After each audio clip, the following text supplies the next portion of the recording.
Where does this leave Manchester United? To be leading 3-0 against the Championship side and to surrender that lead. All right, they've got through, but what damage could that cause Erik Ten Hag? To be honest with you, Nolan, I think that, look, we could sit here. We haven't seen the game. We know it's really bad. It must be really, really bad for, obviously, Manchester United to be 3-0 up and then end up in the position where they nearly go out of the competition and end up getting thrown penalties. All I would say, all I feel now, my gut feeling and my instinct now is to say those players and that manager have saved themselves one of the most horrific 4 weeks to the end of a season by getting through.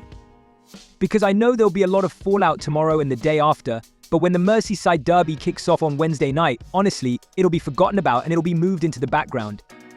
And what will happen is, you'll get to an FA Cup final in a few weeks and Manchester United do have a chance to win a trophy. Tonight, it'll feel horrific. But if they'd gone out today, it would have been a shocking last 3-4 weeks of the season and the criticism would have been off the scale.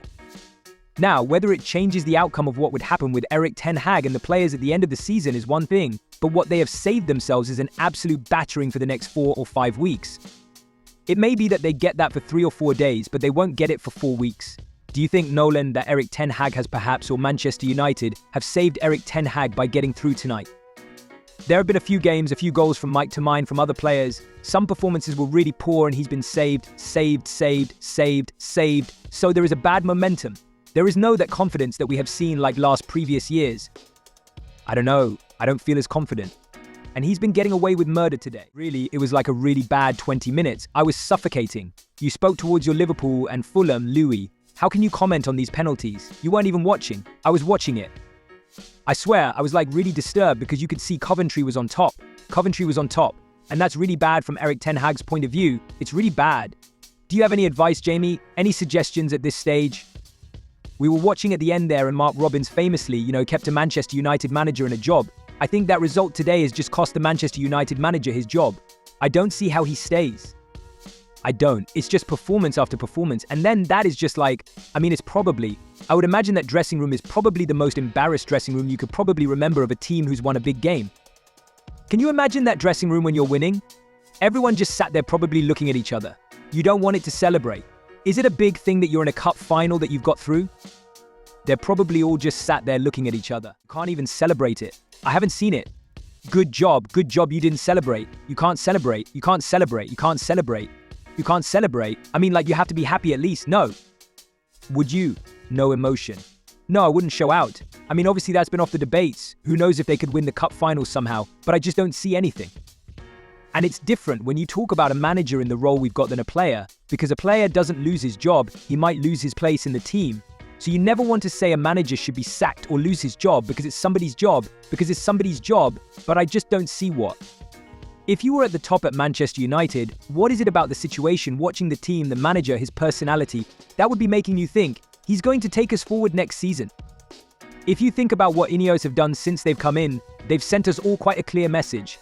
They've wiped out the whole top of the club, the whole lot, they've all gone, and they've brought in 3 new people already.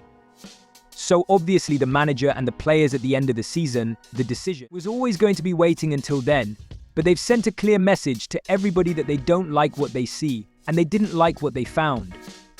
So the reality of it is, it's going to be an uncertain, turbulent few months for Manchester United, not just on the playing side, but on the non-playing side as well, because there's going to be so much change there. They obviously don't like it, or else they wouldn't have changed CEO to sporting director, technical director. They've just swept everybody out.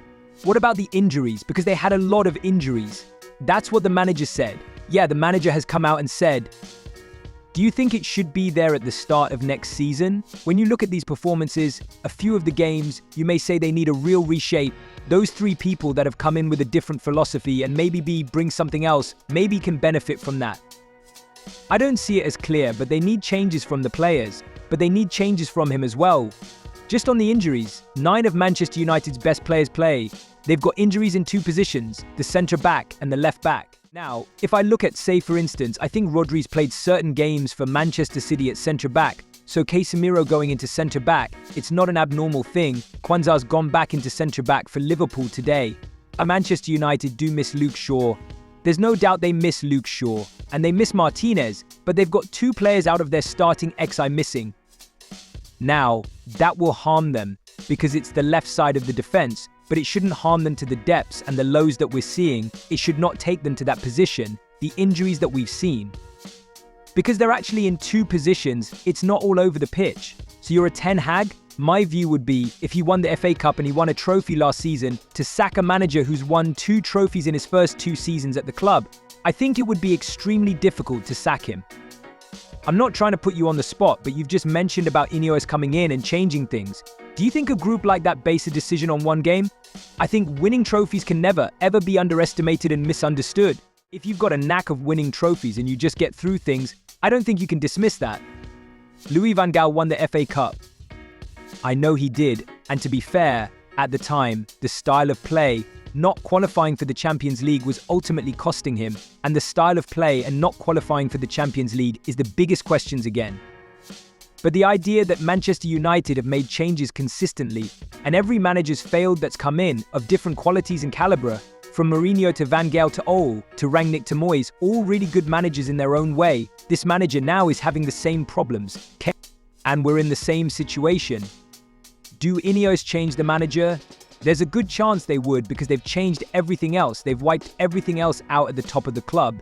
But if he wins a trophy and it's 2 trophies on the bounce, that's tough.